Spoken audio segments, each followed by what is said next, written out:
Hello children, a very warm welcome to all of you. Today we will going to study chapter number 17, Forest, our lifeline, from grade 7, subject Science. We will start the first lecture of the topic today. But before that, let me tell you what are the topics that we will going to cover under the chapter. Very first, I'll give you some introductory. After that, we will study the different size and shapes of the plants found under the forest. What do we understand by microorganisms? What do we understand by decomposers? What is food chain? What is food web? What are the different modes of nutrition? Why the forest is important to us? Why the forest is known as green lungs? Why the forest is known as living life entity? Why the forest is known as water reservoir and a blessing for humans. In the first lecture, children, I'll give you some introduction. Then we will going to study the types and sizes of the plants found in the forest.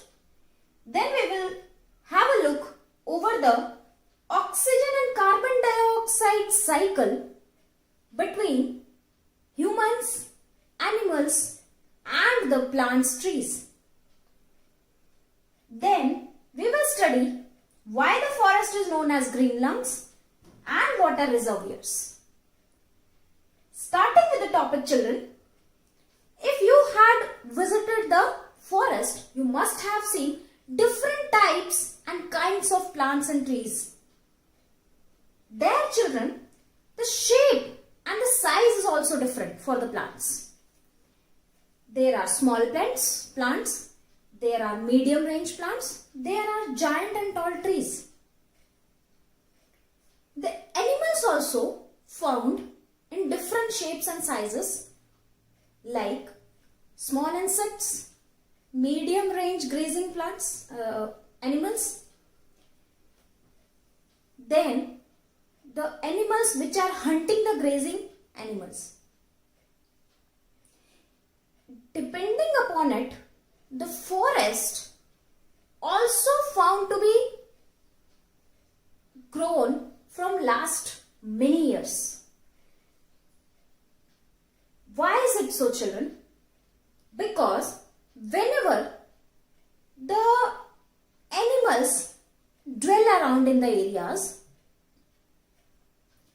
with the help of their feet, with the help of their fecus matter, with the help of their grazing activities, the seedlings of different plants get scattered around in the area of forest.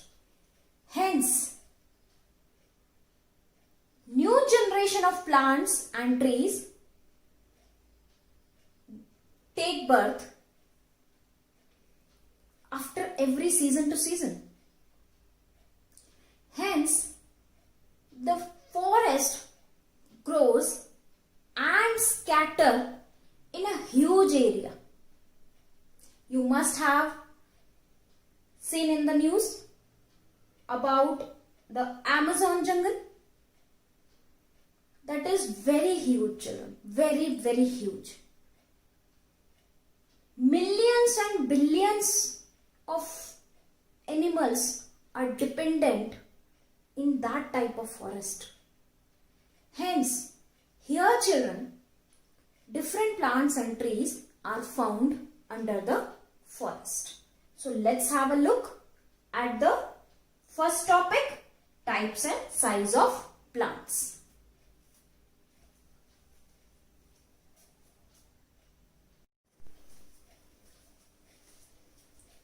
Hello children, starting with the first topic, types and size of plants.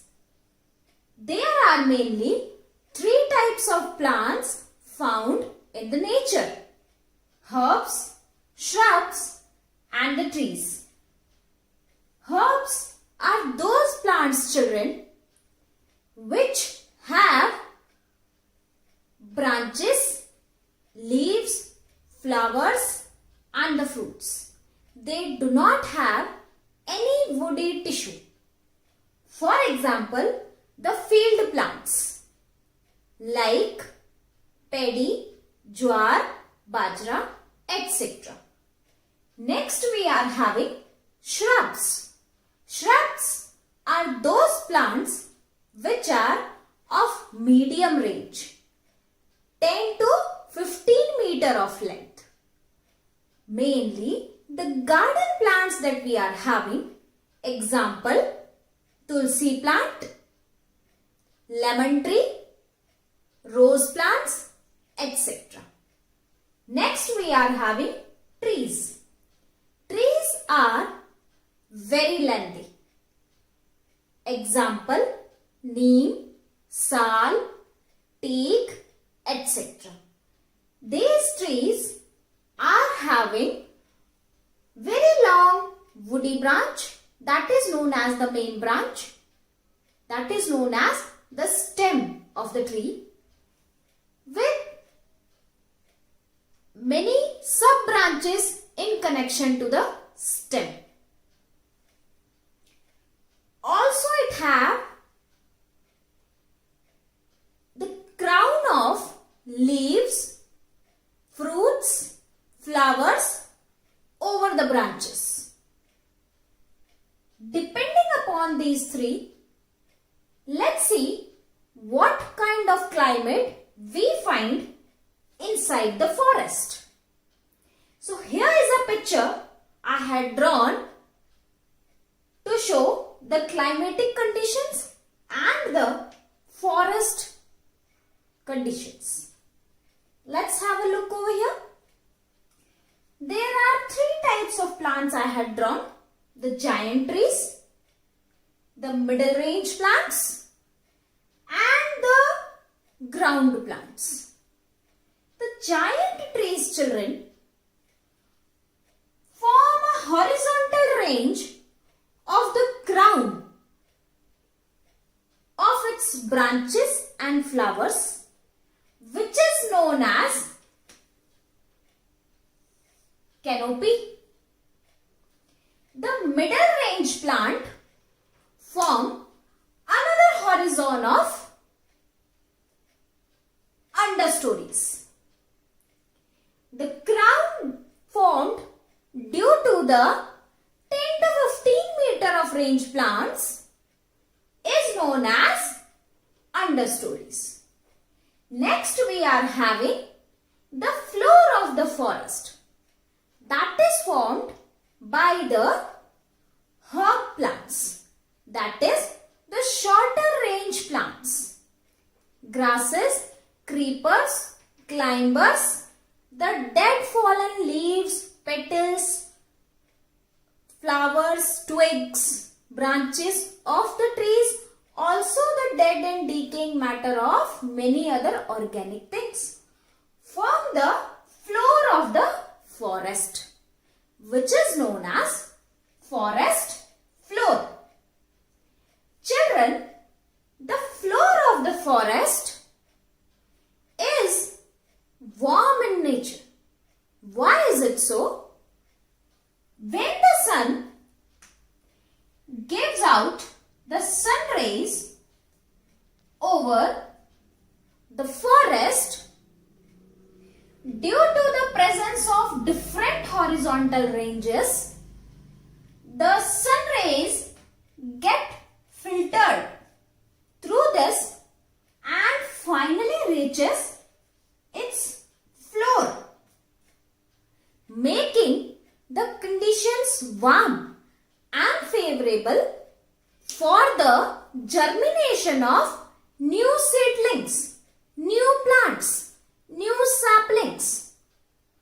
Also, whenever the animals start grazing or roam around in the forest with the help of their feet and their fecus matter, the seedlings get spread over the large area of the forest. Hence, give germination to new generation of plants, and saplings. This is it for the topic. Thank you.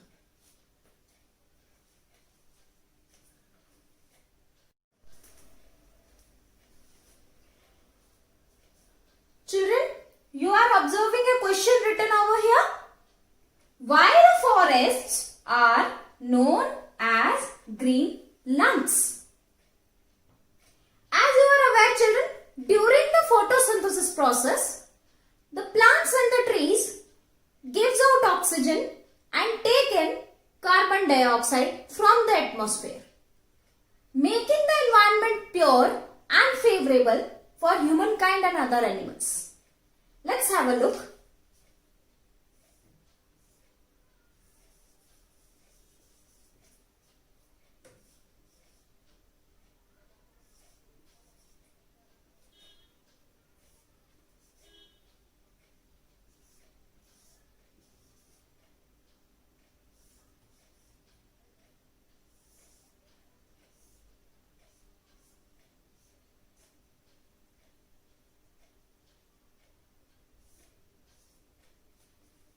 Children, you are observing a cycle of oxygen and carbon dioxide between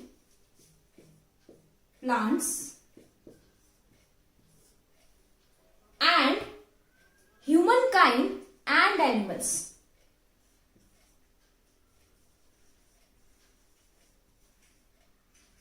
Humans and animals. Fine. What is happening over here? During the photosynthesis process, plants take in the carbon dioxide from the atmosphere and gives out oxygen via transpiration process. At the same time, the animals and the human being take in the oxygen that is present in the atmosphere and gives out carbon dioxide during the respiration process. So here is a cycle of oxygen and carbon dioxide is happening between the forest and the animal kind. Hence, the balance of plants and trees on the earth with the growing generation of animals and human beings is actually necessary. If we cut the trees, this balance will be imbalanced. Hence, they are known as green lungs. Also, they are responsible for the balance of oxygen and carbon dioxide in the atmosphere, in the nature. Okay?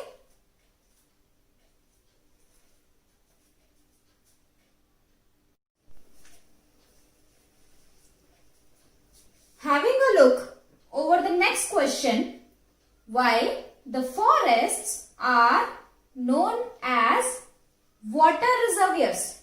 Children, as you are aware that we found a huge amount of water tables under the first layer of soil due to the presence of the plants and trees. How this actually works, children? As you are aware, forest is having a number of plants and trees planted in there. Whenever heavy rainfall happens, the water droplets get filtered through the different horizontal layers of plants and trees. That is the canopy layer, the understories layer, then it finally reaches the forest floor. From there, it goes under the soil where it gets collected as a water table inside the soil.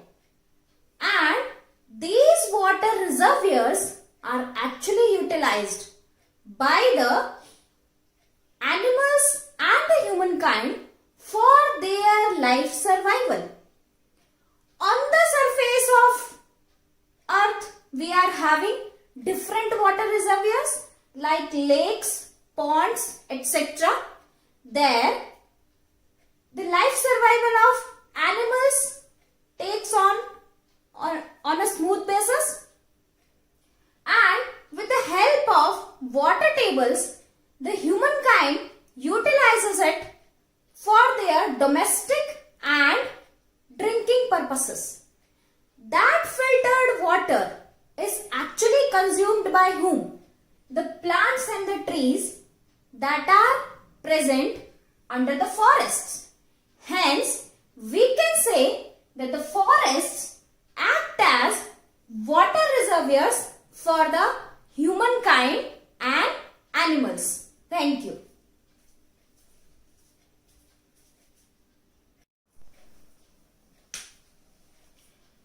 Hello children. At the end of first lecture, I hope you must have understood the topics. Why the forest is important? What are the types and shapes of the plants? How it balances the carbon dioxide and oxygen level in the atmosphere? And many things that we had gone through. Depending upon that, homework questions I am providing. Kindly do it. First question, explain why animals dwelling in the forest help it grow and regenerate. Second question, explain the role of forest in maintaining the balance between oxygen and carbon dioxide in the atmosphere. Third question, list 5 products we get from forests. Fourth question, herbs form the dash layer in the forest. The decaying leaves and animals dropping in a forest enrich the dash. This is the 5 question you need to do. Thank you so much for the lecture. I hope you must have understood the first lecture of the topic, forest. Thank you.